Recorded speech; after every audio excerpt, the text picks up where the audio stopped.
नवाज़िम, देश में कोरोना के मामले बढ़े हैं। ऐसे में मास्क सबसे बड़ा हथियार है। हम आपसे बार बार अपील करते हैं कि आप मास्क पहनिए। इसको लेकर न्यूज़ 18 ने एक मुहिम भी शुरू की है, #मास्क पहनो इंडिया। आप खुद से ये प्रण लीजिए कि जब तक ये महामारी है आप मास्क नहीं उतारेंगे। मास्क ठीक से पहनिए, मास्क है मजाक नहीं।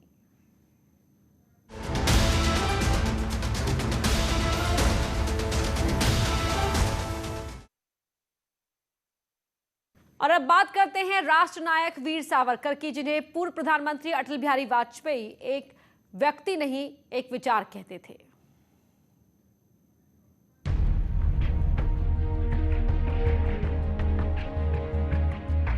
सावरकर जी एक व्यक्ति नहीं है, एक विचार है।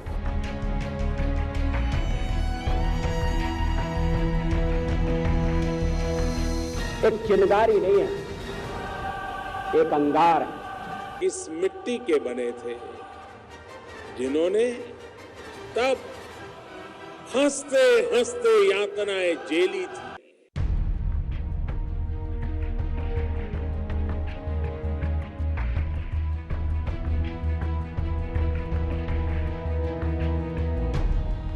ये वीर सावरकर के ही संस्कार है जो राष्ट्रवाद को हमने राष्ट्र निर्माण के मूल में रखा है।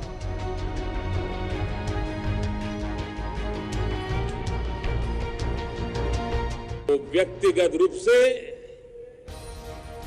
हम सबके लिए किसी मंदिर से कम नहीं है।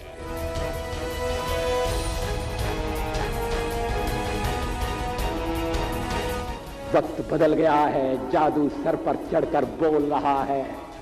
महापुरुषों की कोई ज्यादा दिन तक उपेक्षा नहीं कर सकता।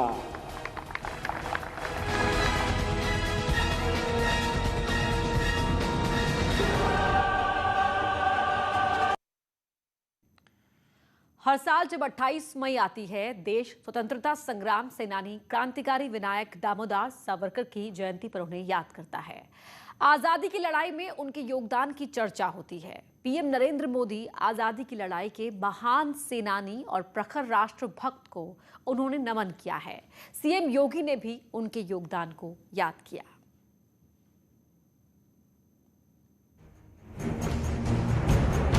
स्वतंत्रता संग्राम सेनानी विनायक दामोदर सावरकर,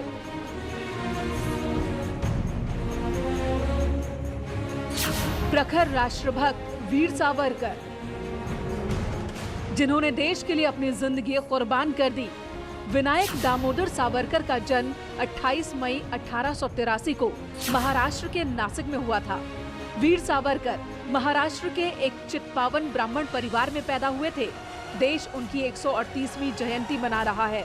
पीएम मोदी ने उनकी जयंती पर कोटि कोटि नमन किया। आजादी की लड़ाई के महान सेनानी और प्रखर राष्ट्रभक्त वीर सावरकर को उनकी जयंती पर कोटि कोटि नमन।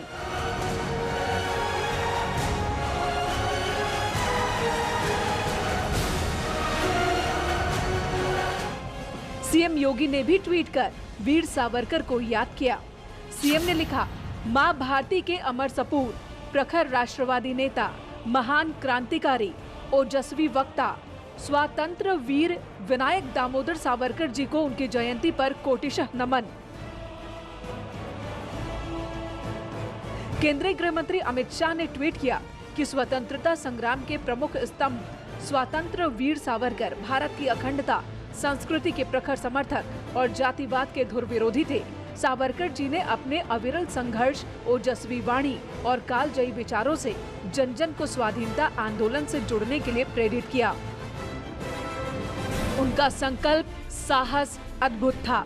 अमित शाह अपने दूसरे ट्वीट में जिक्र करते हैं, कालापानी की सजा में अंग्रेजों की असंख्य क्रूर यातनाएं भी वीर सावरकर जी के भारत की स्वाधीनता के संकल्प को डिगा नहीं पाई। मातृभूमि के लिए उनका जीवन, तपस्या, त्याग व समर्पण देश की आने वाली पीढ़ियों के लिए एक धरोहर है। आजादी के ऐसे महानायक वीर सावरकर की जयंती पर उनके चरणों में नमन। तो वहीं शिवसेना के राष्ट्रीय प्रवक्ता और राज्यसभा सांसद संजय राउत ने कहा, अपने ट्वीट में सावरकर को भारत रत्न बताया है। करोड़ों लोग वीर सावरकर का जिक्र अपने शब्द, अपने भाव में कर रहे हैं। उनके त्याग और बलिदान को याद कर रहे हैं। सावरकर शुरुआत से ही क्रांतिकारी थे। नासिक के कलेक्टर की हत्या के आरोप में अंग्रेजों ने 1911 में सावरकर को काला पानी की सजा सुनाई थी और फिर उस कोठरी में गए जहां हिंदुत्व विचारक वीर सावरकर को रखा गया था। पीएम मोदी उस कोठरी में दाखिल होते ही वहां की एक एक तस्वीर को निहारते नजर आए, फिर जमीन पर बैठ गए। पीएम मोदी कुछ देर तक हाथ जोड़कर स्वतंत्रता संग्राम सेनानी वीर सावरकर की तस्वीर के सामने बैठे रहे। सेलुलर जेल से निकलते वक्त पीएम मोदी ने उनके सामने माथा टेका। उस वक्त पीएम मोदी का मन भक्ति भाव से भर गया था।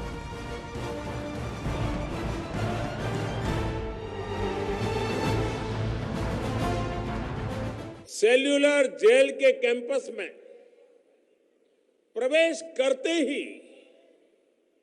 एक अलग ही एहसास मन मस्तिष्क में भर जाता है।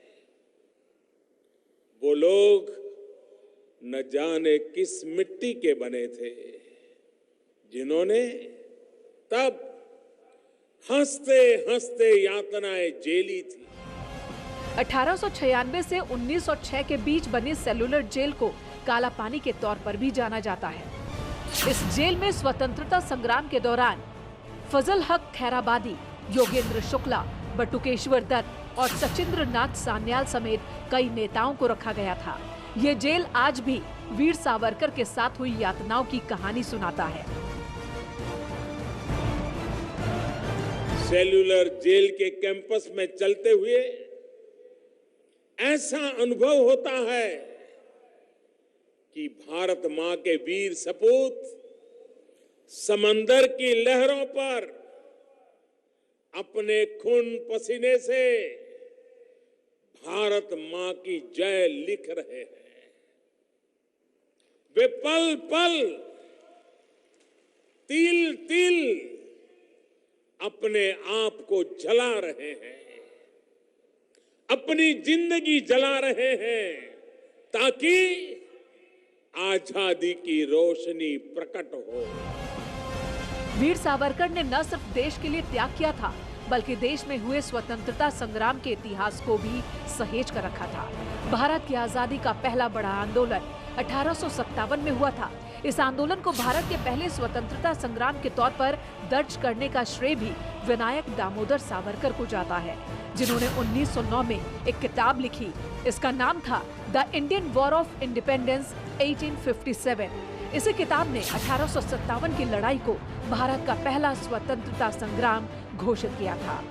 वीर सावरकर को लेकर जितनी भी बातें सुनी और पढ़ी है, वो एक एक घटना दृश्य बनकर जीवंत हो जाती है।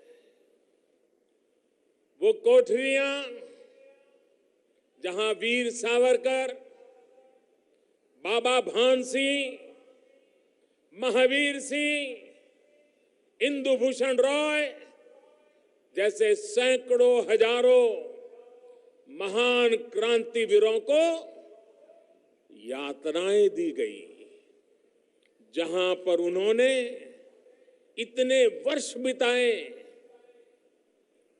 वो व्यक्तिगत रूप से हम सबके लिए किसी मंदिर से कम नहीं है।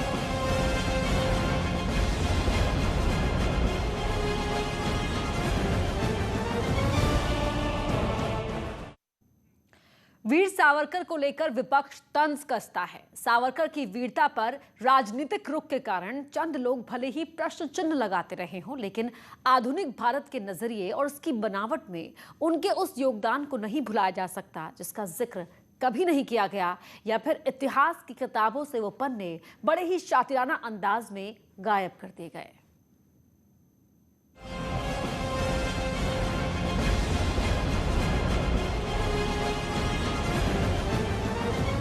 1906 में सावरकर बैरिस्टर बनने के लिए लंदन गए। इसके बाद 1909 में लंदन में गांधी और सावरकर के बीच एक मुलाकात हुई। गांधी जी ने इस मुलाकात के बारे में बहुत बाद में लिखा कि लंदन में मैं कई क्रांतिकारियों से मिला। इसमें मुझे दो भाइयों के विचारों ने बहुत प्रभावित किया। गांधी जी की यह टिप्पणी सावरकर बंधुओं के लिए थी। सावरकर के योगदान को कई लोगों ने अपनी किताबों में लिखा, लेकिन वो किताबें आम जन के बीच ज्यादा नहीं पढ़ी गईं। ब्रिटिश भारतीय शास्त्री लॉर्ड मेघनाथ देसाई लिखते हैं कि जब नेहरू आजाद भारत के प्रधानमंत्री बने तो इस समय उनके लिए आसान नहीं था। विश्व के बराबर भारत को खड़ा करने की चुनौती सबसे बड़ी थी। तो नेहरू ने इस चुनौती का सामना कैसे किया? आश्चर्यजनक ढंग से इस सवाल का जवाब वीर सावरकर से ही मिलेगा। आजादी के बाद वाले भारत में पंडित नेहरू ने सावरकर का दिखाया रास्ता अपनाया और महात्मा गांधी को भी परे रखते हुए यूरोपीय तौर तरीकों के साथ आधुनिक भारत का निर्माण किया। लेकिन इन सब को परे रखकर कुछ लोगों ने सावरकर के बारे में काला पानी की सजा से माफीनामा मसले को कुछ अधिक ही बुनाया। लेकिन पूर्व प्रधानमंत्री अटल बिहारी वाजपेयी ने अपने एक भाषण में वीर विनायक दामोदर सावरकर को कुछ तरह परिभाषित किया। सावरकर जी एक व्यक्ति नहीं है, एक विचार है,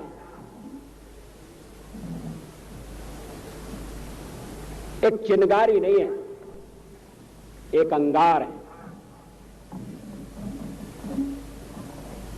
सीमित नहीं है, एक विस्तार है। मन, वचन और कर्म में जैसा तादात्म्य, जैसी एक रूपता सावरकर जी ने अपने जीवन में प्रकट की, वो अनूठी है। पूर्व प्रधानमंत्री अटल बिहारी वाजपेयी ने इस कार्यक्रम में न सिर्फ सावरकर के योगदानों का जिक्र किया, सावरकर के राज्य और राष्ट्र बीच में अंतर के विचार को रखा, बल्कि सावरकर होने का अर्थ भी समझाया। अटल जी ने एक लय में सावरकर के कई रूप का जिक्र किया। सावरकर माने तेज, सावरकर माने त्याग, सावरकर माने तप, सावरकर माने तत्व, सावरकर माने तर्क,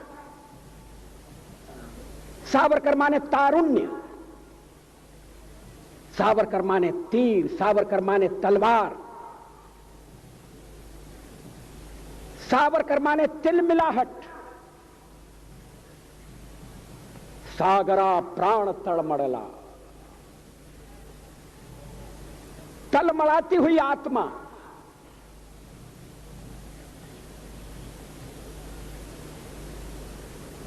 सावरकर माने तितीक्षा, सावरकर माने तीखापन, सावरकर म्हणजे तिखट,